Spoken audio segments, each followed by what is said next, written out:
আর সবচেয়ে আশ্চর্যের বিষয় হইলো যতটি মানুষ এই পর্যন্ত কবরে গেছে কিয়ামত অন্তরে হয় নাই, প্রত্যেকটারই লাগে জানি ভিতরে আযাব হইব বলেছে, এরকম একটা গ্যারান্টি ধরে হেরা করলে কয় তামাম দুনিয়ার যত মুমিন মুমিনাত মুসলমানের কবরের আযাব মাফ করে দাও।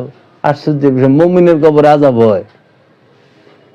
সবার কবরে কি আযাব হয়? সবার বাপ মাই কি পাপী? পাইকারি দরে বলেছেন।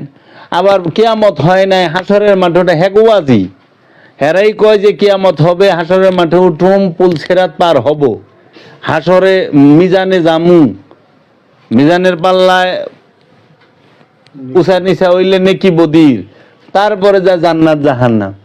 হাসরে উঠে নাই, মিজানে যায় নাই, পুল সেরাত পার হয় নাই, জবাবদিহিতার মুখোমুখি হয় নাই, কিন্তু মায়ের গুতে করা দুমে চলতেছে। ইমরার মাটি উমরা ছাপা, উমরার মাটি উমরা ছাপা। তা আল্লাহ কি বিচার ছাড়া পিটান শুরু করলো?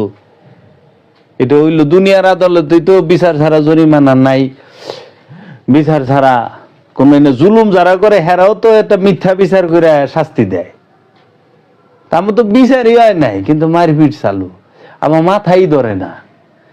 আমি একটা তফসির পড়বার লেছিলাম, সেই তফসিরে দেখলাম যে মহানবী মেরাজ শরীফে যাইতেছে, পঞ্চম আসমান না কয় আসমানের নাম লিখছে, যে দেখে কি